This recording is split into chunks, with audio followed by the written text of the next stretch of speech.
You lied to me! Mother? Will I die? Take us out of here! Warning, Shawn Mendes showing brain rejection. Warning, Shawn Mendes showing high intracranial pressure. Hey, Shawn, look at me. Control yourself. The real you isn't here. Mother, cut the connection. Emergency termination activated. Shawn.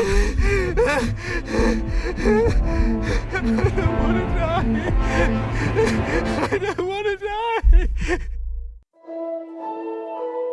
Nightcrawlers. That's what the people in the city call us. Hi, my name's Jack Ayres and I voice Daniel McGovern. Compared to the number of midnight operations, we spend most of our time in other people's brains, listening to what you hear and watching what you see. Daniel is a roam agent for the Leviathan Company. He is what's referred to as a night crawler. Part of what his job is going into people's mind. It's called diving. And throughout the course of this game, he's investigating a specific thing that happened in the mind of an individual. And it kind of leads to some unexpected and understandably dark places. April 30th, 1976. It's the 4th year since I joined Leviathan's Thought Bureau. It's taken me 8 whole years to finally discover who I am.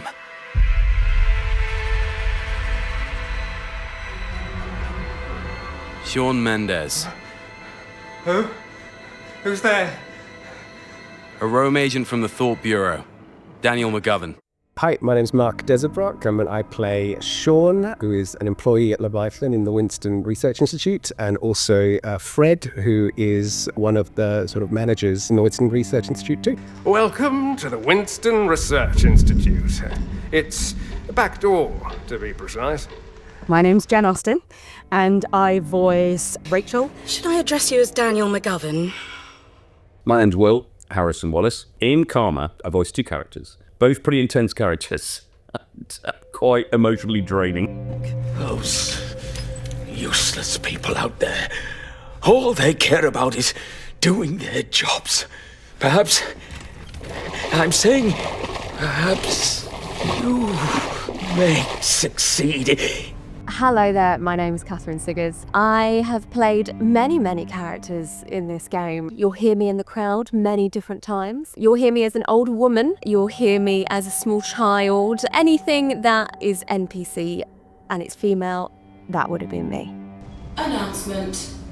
All residents and personnel, please vacate the streets before 2300 hours. I really like how strong Rachel is. She's got a very strong personality. She's quite outspoken, and that really drew me to her. Also, the idea of playing a monster, playing a boss in a game was just so cool. I was like, yeah, grab that opportunity. And I'm very good at performing as a completely insane person.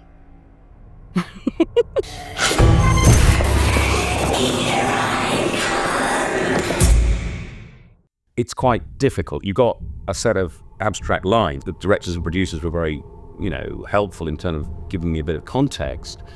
But the thing that sticks in my mind is just the extraordinary situations that they were in, the emotional intensity of what they're in, and the extremeness, but in a way true as well. That's what you like about it. As an actor, that's what you like about it. Something to grab hold of. To be honest, I just don't know who I am sometimes. I mean, when I dive into their hands, merge with them, those people, my body's obliterated in the blink of an eye, then bam, I'm stuffed into another body. Those smells, those sensations. You have to be so present and so in the moment that you can't be thinking about anything else because it takes all of your energy. Roam Agent 8490. Please report to dive room 2. Hey, sorry, I know we're not supposed to talk. Please, don't tell Mother, okay? You're recording along to, the animation in front of you, but also working with mocap was really interesting, and having to fully emote and act at the same time. That's been an amazing experience and completely different to anything that I've ever done before. Daniel, what were you doing just now? You know your father's so busy every day. It's rare that we get to spend quality time together like this. I was drawing and somehow I dozed off. I had a really strange dream. I dreamed I was a thought bureau agent. Having the huge gamut of emotions from, very stern or just slightly serious, all the way through to the panic and the running and the fighting and the screaming. And it's such good fun to do. The maths tutor I hired will be coming this afternoon. I hope you won't embarrass me with your test score. I don't want to stay at home. I want to go to school. Daniel, you and... Is that the tutor? Shh. I've done quite a lot of video games VO at this point. It's somewhere between 50 and 60 I've done now. I used to do lots of theatre, I used to do lots of stage work and things like that. I didn't actually find it a particularly big jump to switch from other mediums of acting to VO, because I think ultimately, acting is acting. You're portraying a character, it's about putting yourself in their shoes. It's just the medium is different. The core skills are transferable, I would say. What happened to me?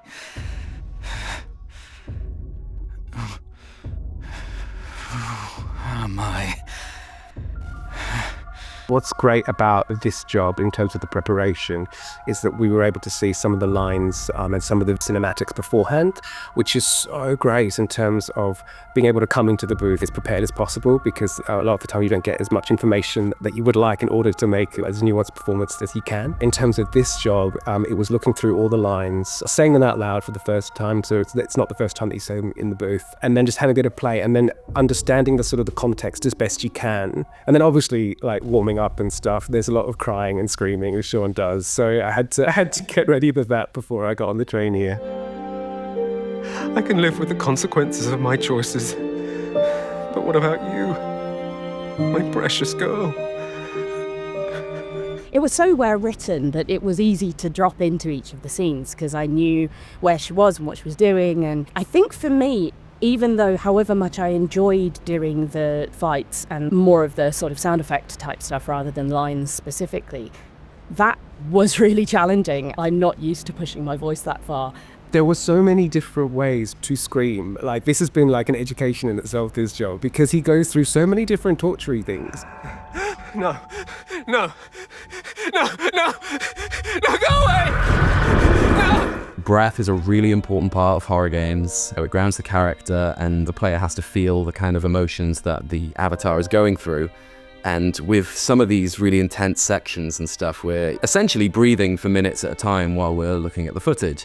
And wow, after some of those takes, you're you really have to be careful, because I was thinking, I'm gonna have to take a second here, because if I do this again, I'm gonna end up on the floor.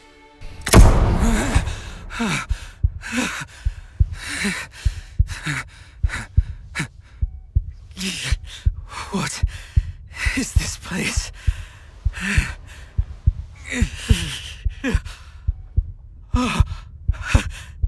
So who would play Daniel McGovern? I've seen a few people on the YouTube comments saying that they think Daniel looks like Machine Gun Kelly. So maybe we'll get Machine Gun Kelly in to play Daniel McGovern.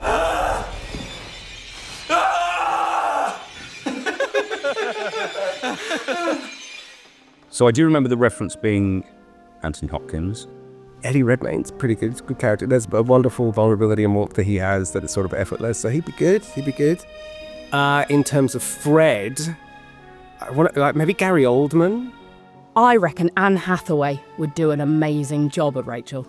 Mostly because I'm in love with Anne Hathaway, and she's fantastic in everything. The mind is a dangerous place. Years of guilt and repressed emotions, of regret and fear taking root in memories, twisted and distorted until the real becomes surreal. Some of the imagery in this game is just absolutely incredible, very Twin Peaksy.